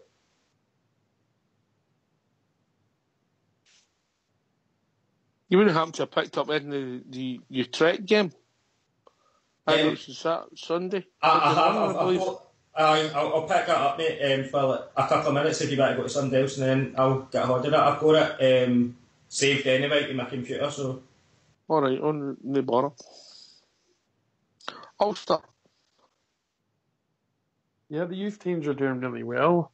That's what we've been wanting to see, hasn't it, from our training? Since we've got these athlete training facilities, the argument has been, especially on the show, for a few times the last few years, that we haven't really been doing anything. Some people are talking about just letting it go and things like that, but it seems the people we have in charge now and taking charge of the young ones are starting to get the players through, and you've got a lot of new people on board. I think Lavin and Thompson and a few others are now they're just going to take them a wee while as well to hunt for players and to work with them. But the results are coming every time I see the boys on the different pages there is on Facebook, and they're putting up the results and they're winning most weeks. So they are. They're all most levels. They're all doing really, really well. And I think for a club like us, with the situation we're in with money, we obviously maybe can't compete with the top teams in Europe with the multi-millions that they're all getting. I think this is something we obviously have to look at and try and breed our own players through. And if that means make money on them after a few years, then that's what we have to do. Yeah, well, I think the support are quite realistic now, Rudy Berra. I think Big Ulster touched on it. They've got some really good coaching staff now. I remember a tweet when Ali was the manager, and it came from one of the young boys. And I can't, for the life of me, I can't remember who it was. Maybe Ibrox will remember, I don't know. But he basically tweeted out, can anybody see us here? And the point he was making was they were basically just ignored and left to their own devices under Ali, The coaching setup didn't seem to be great. They felt like they were just left out of things. That's not happening now. Like Ulster said as well, they're having some great results. I mean, the development squad, you look at some of the results. I mean, they went away and beat Bayern Munich and stuff like that, top quality young players in the continent, and they're beating them. That bodes well for the future, and it seems to be at all levels just now. They're spurring, they're pushing each other on. The coaching staff is doing a great job. We've got Kevin Thompson in there, guys like that, and you think, Kevin Thompson, what a guy to be having at your club dealing with the kids, absolutely brilliant. And it's looking great. I would love to see the boy Aidan Wilson, just a wee favourite of mine is the boy Aidan Wilson. I just think any time I've seen that boy, I've been impressed with him. I would like to see him step up next year and get involved in the first team, hopefully. We'll see how it goes with recruitment as far as signings goes in the summer, the centre-back position, because I think Alves and Cardoso will be gone in the summer. I'd like to see the boy give a wee bit of a chance in pre-season and see what he can do for us.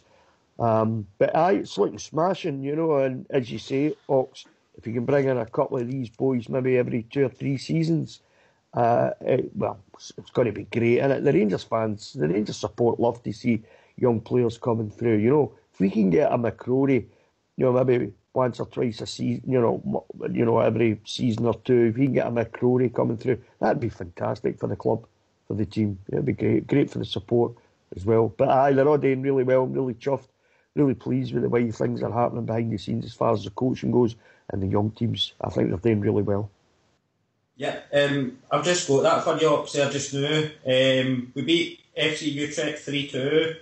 I didn't know this as well, that FC Utrecht's youth team coach is one Michael Moles. That's right, Michael Moles. As well. That was a bit of a shock to me with that one. He tweeted, sorry Ibrox, he tweeted out after the game, well done to the Rangers, some really nice football I've just watched there, and then he said something like, but next time. Aye. Sorry, mate. It was another positive performance with goals from Andy Dallas, young Kelly, and the boy Glenn Middleton, that we obviously got at the back end of the transfer window from Norwich, who is seeming to be impressing everybody, running it off and heavy, and turning it into a bit of a favourite. So may long that man continue as well, if that's the case. So. Fox, is the patience you need to try and have a successful youth policy running in tandem, is it something the support will show an interest in? I think the support really have got behind the youth policy, mate, with the Rangers youth development thing. Mate. The supporters are buying their lottos and things like that, Rising Stars, mate, to put money in to fund all this. And I think the support would love to see an under-17s game or something like that just before a main game one day, and let us really see what these young boys and how they're progressing, you know. That's good shite there, Fox. I mean, we've had them on the park maybe for 5 or 10 minutes at half-time, mate, where they're about 12 a side, mate, and they've got the wee short goals and the boys are running about, passing the ball, trying to score goals. It's interesting to watch, but I'd like to see an actual game. And maybe even just half an hour each way, starting maybe about 1:45 or something, and let them have an hour's game in front of the crowd, mate. I think a lot of people would turn up that bit earlier just to get a wee look at them. Some strange people out there, aren't there?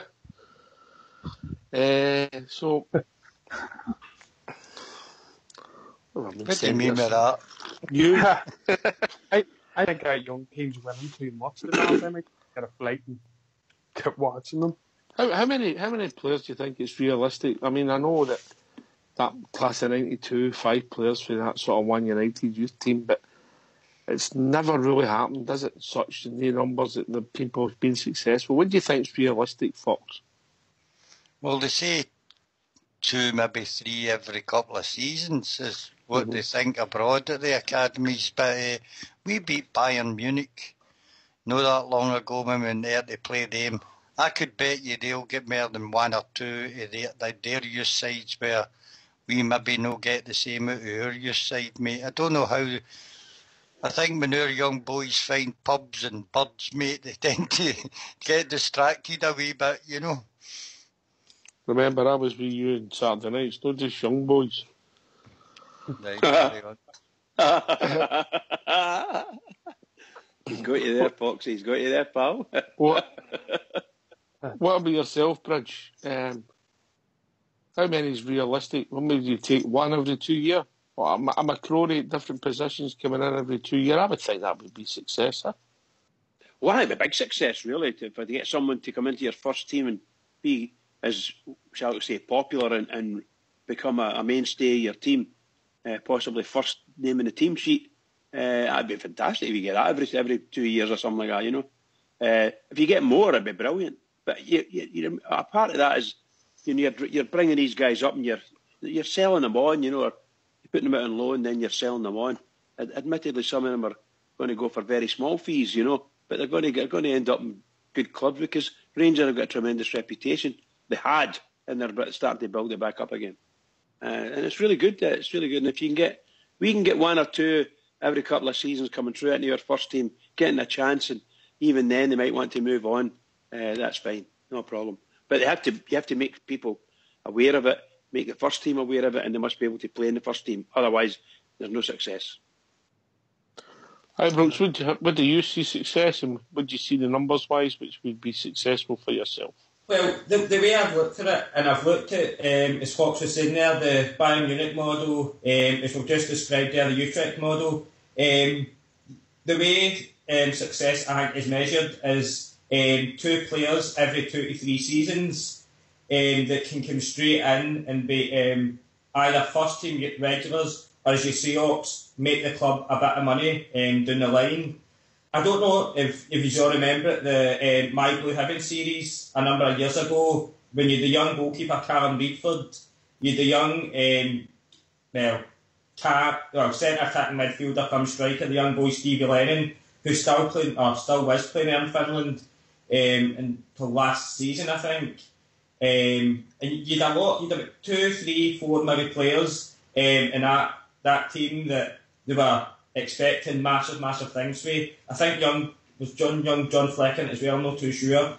But it was a hell of a quality team that as well. They were winning games right, left and centre, but they never really get their chance because, as you says, back at that time it was more lasses and pubs for that generation.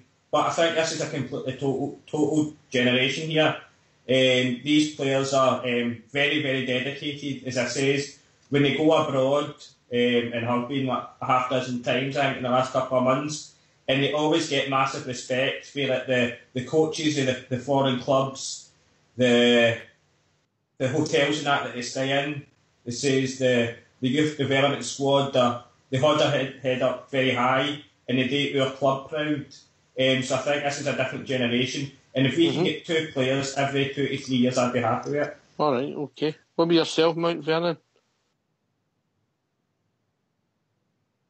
I think what's happened with the youth development has been fantastic. I think we have to be realistic, guys. A wee bit of patience is always is good with the youth. I think we're starting to see some real talent throughout the park for the youth. You know, we've got young McCrory who, let's be honest, could be the next Rangers captain.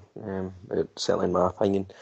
We've got young Aidan Wilson who has all the attributes. He's one of the guys I think he'll be the next big thing to come for the academy. We've also got players, young Liam Kelly. We've also got Ross McCrory's brother, Robbie, who's making some waves and out on loan at Berwick Rangers at the moment. But I think the key thing is, guys, is that we've got the nucleus of a really good sort of set up. We've got experts in.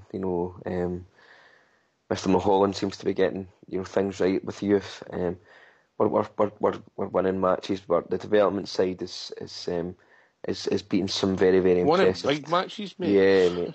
Very, very. I mean, going to Bayern Munich and beating them on their doorstep is no mean feat, and some of the other results as well is fantastic. And I think the club's got to be commended, and certainly the youth staff as well have got to be commended for allowing the players to get and experience these types of events and all these different types of styles of football, because it can only make young boys better. And I think for me, as I said, I would just absolutely love it to see a conveyor belt of talent coming through, young Rangers fans, young Scottish, providing to the Scottish national teams as well. So for me, it's so positive, and it's a massive part of how we'll be successful going forward. Though, I firmly believe. Aye, well, it's a model that could work, mate. And obviously, if you're running the club, you'd be happy doing that, Fox, and laying out 5 million, wouldn't you? Of course, mate. The youth development has also, mate, been highly praised by people like Neil Warnock, who was up and had a look about the place and says we're doing a very good job with it. So there's other people taking notice of what we're doing at youth level, and that's a good thing for the club. That's any help. You're always a help, mate. Pardon?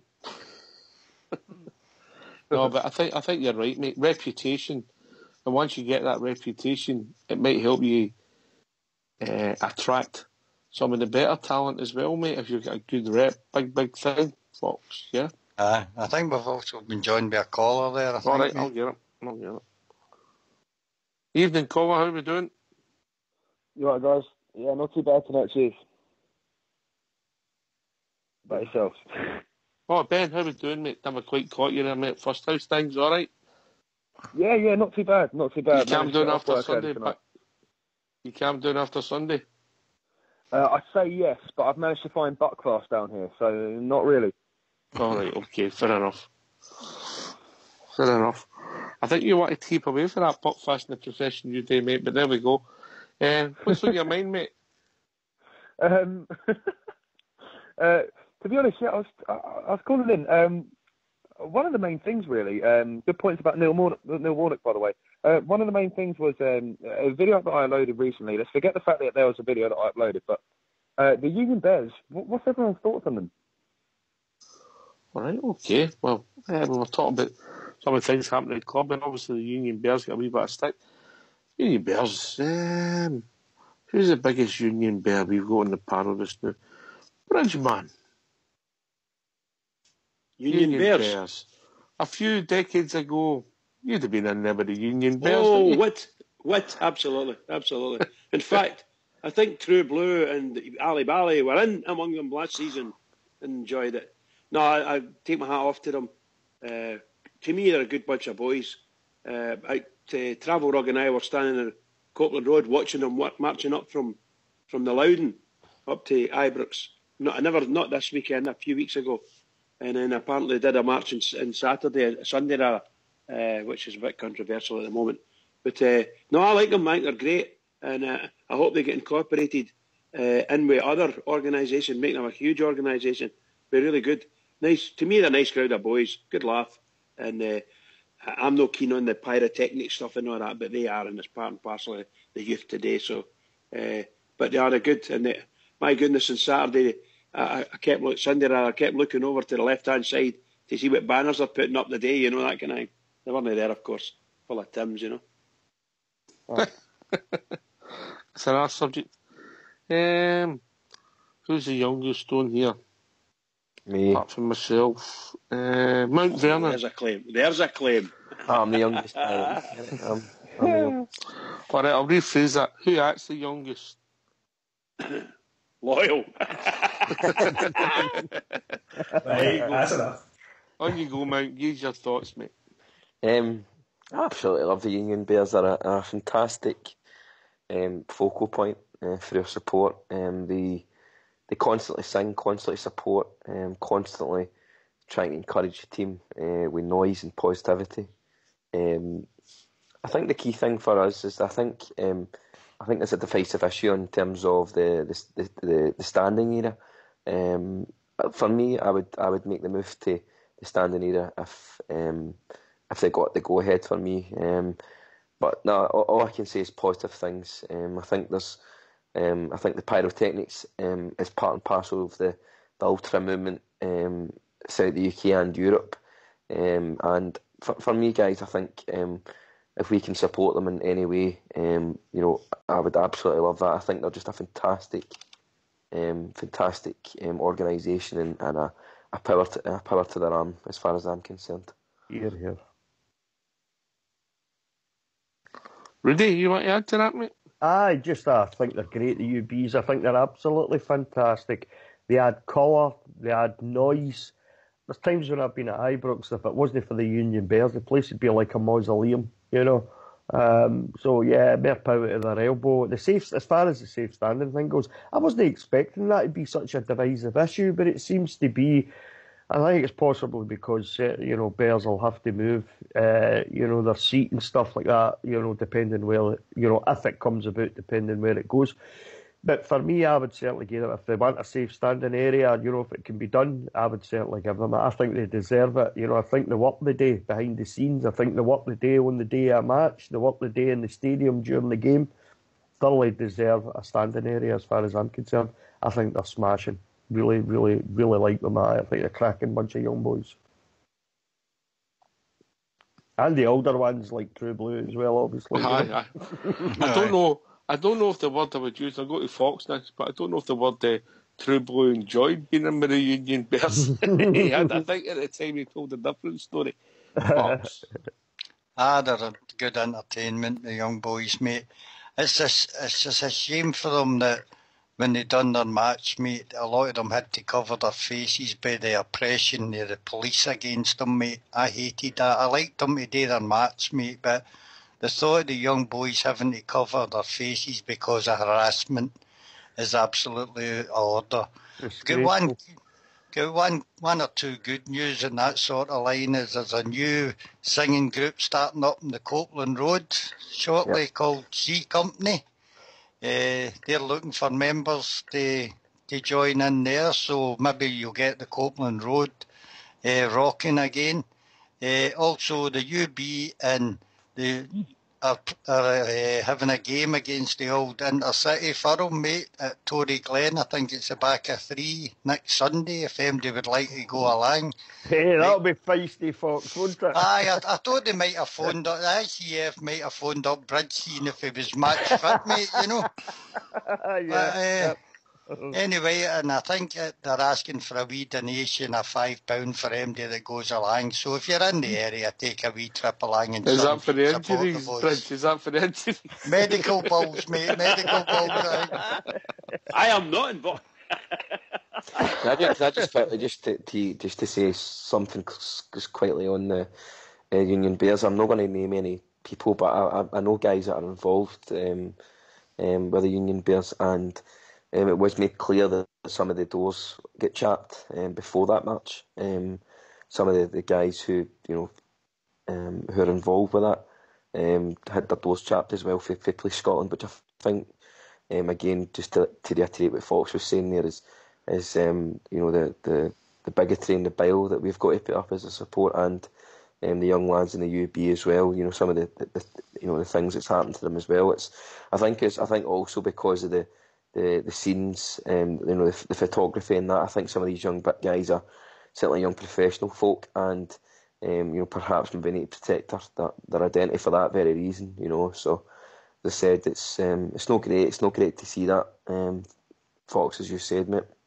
Aye, it's a shame for them. It's an absolute disgrace that the boys can't go to the game and enjoy themselves, enjoy their day out, enjoy their partying and what they do for the club, the noise and the colour that they create without that kind of oppression. It's disgraceful. See, when you think about it, Rudy, they've not done anything there, all right, with social media, and you posted it. It's no different for the buses all used to pull in together and people would march up to the game together. That's singing right. Away. But have you seen any hanging effigies for the Union Bears, anything like that? Saturday night, Fox was hanging, but does that count? But you don't see them getting into trouble, mate, and yet they're vilified. That's it, Fox. They come and they sing their songs and enjoy themselves, mate, as I done when I was there, used going to see Rangers. Yeah. It's just a pity what's happening to them, mate. Aye, I agree with you. There you go, Ben. You've had a history lesson plus an answer to your question. What do you think?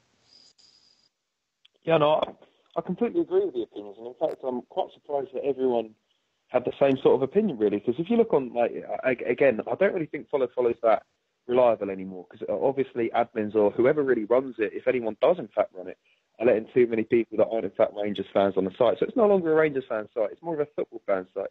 And you see all the time people are slating the Union Bears, and you have to wonder if they are in fact Rangers fans or if they're fans of other clubs that just don't like what they sing about. Twice during the game, we scored. Twice the Green Brigade were completely and utterly quiet, literally for a couple of minutes whilst we were obviously shouting obscurities towards them and celebrating our goals.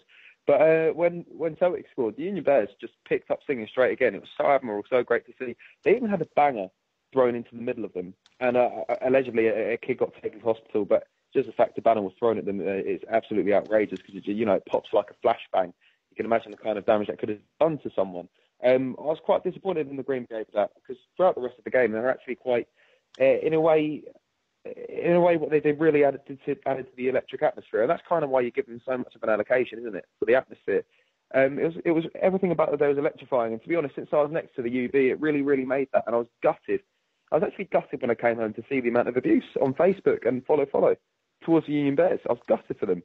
All they do is put their heart and soul into the club. But you had the nail in the head, though, Ben, there right away, man, when you started talking about that. A lot of the people on there, you have to wonder about their background, mate. You know what I mean? So they infiltrate everywhere. They're poisonous, man. So, I wouldn't take that too seriously, but, you have to be cautious about that, I mean, they try it on here, and luckily Old School Blue and Fox are onto them right away. They deal with them really well on this platform, So I would imagine, like follow and that, they get their fair share as well, I would imagine, Yeah, of course. I don't know how you stop it, Ben, because on the internet, even some of the women are men, you know what I mean?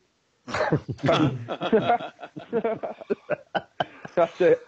That you talking about your private time, Ox, is it? No. Fox is pointing out some things to me, you know, man. Aye, that Tinder's no, it's made out to be. Let's just say something that's nowhere as well as he'd hoped. All right, okay. I won't ask any more. That'll be chapter 8 in the book he's doing at the moment, mate. He's working on it. Chapter 8. Love it. But that's the problem, isn't it, Ben? I mean,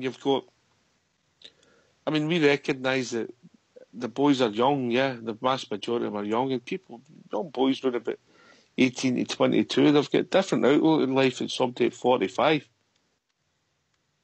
They want to go to the game and treat it differently, and they want to party and get involved, sing, play, bang their drums, make as much noise as they can. Aye, exactly. Well, that's it. That's just the difference, isn't it? That they're young, they got their whole life ahead of them, everything's exciting. People who are 45 and married. Yeah, exactly. That's right, mate. You're right. Is that right? Is she listening to you, Rudy? Not at the moment, no. And if she listens to the archives, I love you very much. Mrs. Rudy, in case you're listening. He knows what it's like. These pieces bar, doesn't he? You better believe it, Mount Vernon. And just to let you know, there's a lot of cowardice in you, pal. There's a bit of that as well, Bridge. And if you're listening to the archive, Mrs. Rudy, we've had to edit that bit so that it sounds all right for Rudy, all right? I can get into trouble all by myself. Honestly, I don't need any help. No, don't worry, I know the feeling.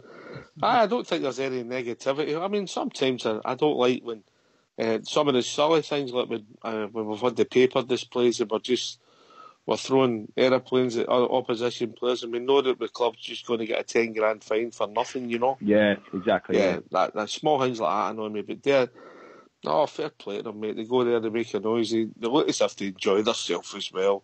But then again, if we don't watch, that might become illegal in Scotland as well. Can I just say, but they should I'm with Bridge, mate.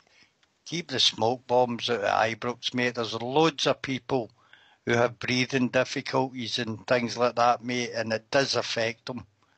The boys might get a wee bit of pleasure, but keep it out the ground. That's all I would say, you know. Smoke goes everywhere. Some Celtic fans, actually, for that. You saw, like, a couple of maybe a bit of a smoke bomb or something was thrown from behind them, and I saw it was like a middle-aged man and maybe his daughter, or maybe it was even his young girlfriend, who am I to assume, but they literally did their best to get it away, kick it away, but by that point it was too late and they were coughing into their scarves. I felt sorry for him. And then but Hampden, mate, and me and Broxy have got these kind of problems, and it does affect you. And the boys don't realise it, but some of us old coots, mate, are not in the best of health, you know. This is true. Can I ask a question, Oxjer, yes, while we're on the moaning subject? Is there any way we're going to broach the subject of one of our directors, ex-chairman, Alistair Johnson, and the situation with the SFA? Will we cover that in 5 minutes, mate? Oh, aye, I think so. I don't think very many people I don't think they know anything about it. I just wondered if we know anything about it, and we could maybe spread the word a wee bit. No done any digging on it, have you, Fox? No, not at all, mate. No, it's just the fact that he's been on the board for 9 months now, and he's still not been verified by the SFA. And it's because of the SFA have put a hold on any investigations into anything, but something to do with Rangers' European licence application when Alistair Johnson was a member of the board. And we're looking into that, but it's been suspended. I wonder where that's coming from. There's a surprise. Yeah, that's what I mean, you know. Yeah, well, eventually it'll end and we'll move on. I'm sure Alistair Johnson will look after himself, Fox. I would think so. You know. Just on touching we talked about the standing area and the atmosphere and the Union Bears. Mount Vernon, what would you're, as I say, a bit younger, who's doing the time, how would you like to see the atmosphere improved, or do you think the club could improve the matchday experience by updating the music, or looking to mix it up, or being more professional about it? It was a bit of a drag, I thought, on Saturday, Sunday, when the teams were coming out. It just seems to happen. There's no build up to it because of the way the volume is with the in-house sounds. You don't hear the support the way you used to in the past and generations gone by. So if they're going to do that with if you like the script, they have to start building it up.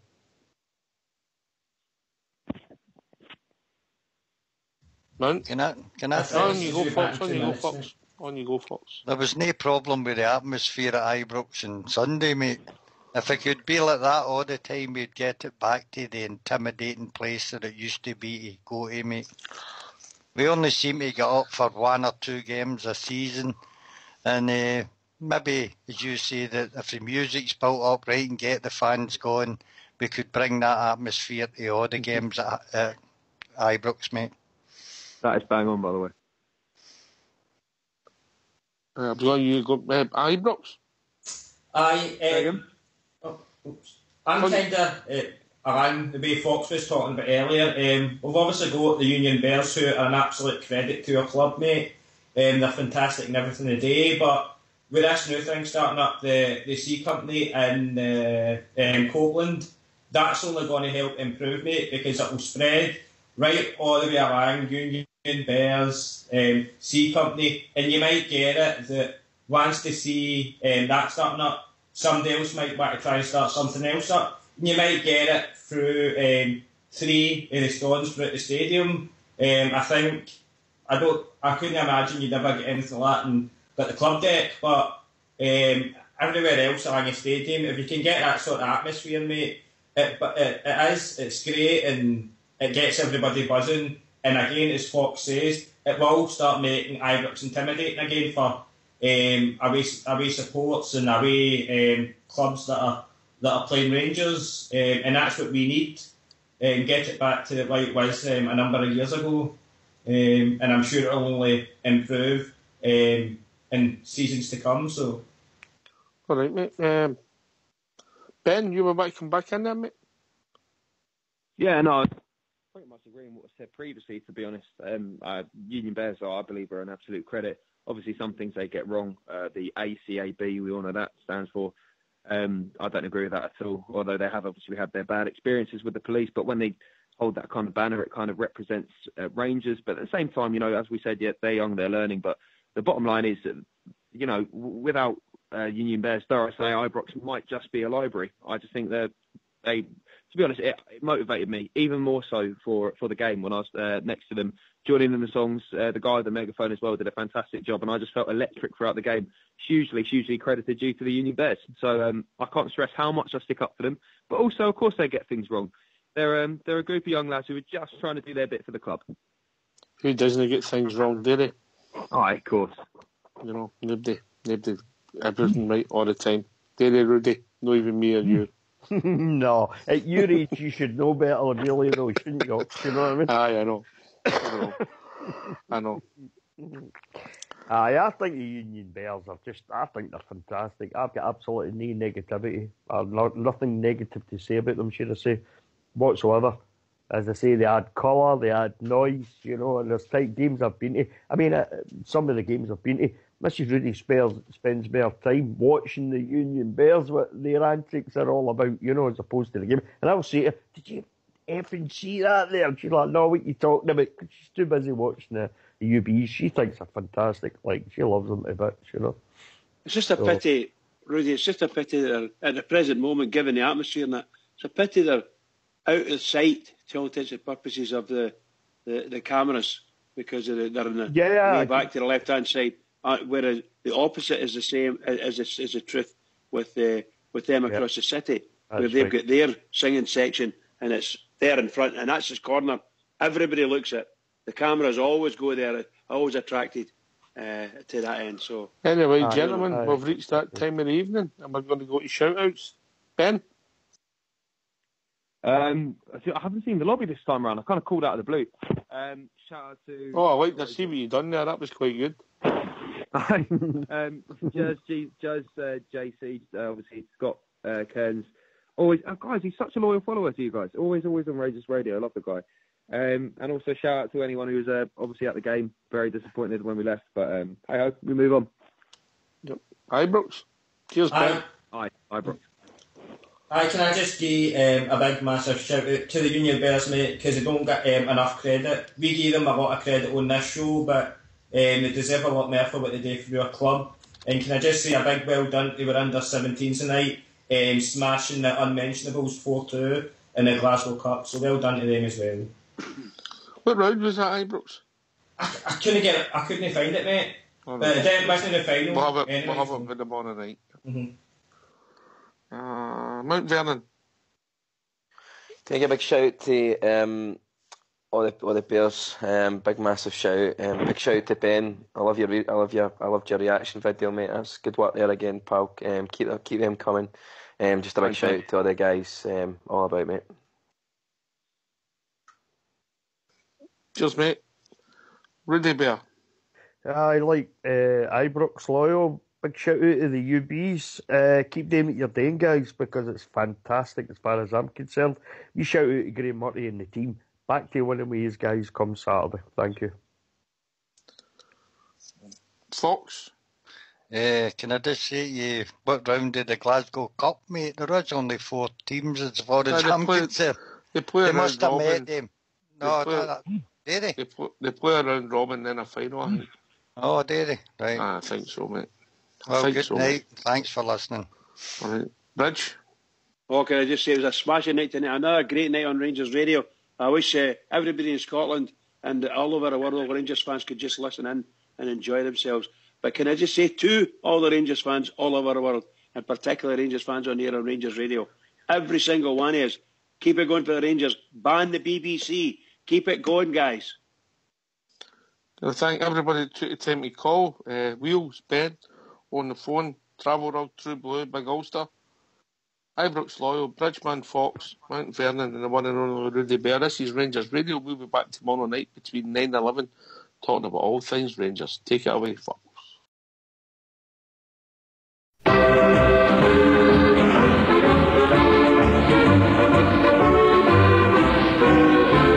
Every other Saturday is my off day off, and it's off to the match I go. Happily we wander down the Paisley Road, me and my wee pal George.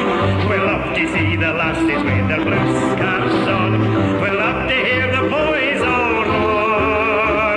But I don't have to tell you that the best of all, we love to see the Rangers score.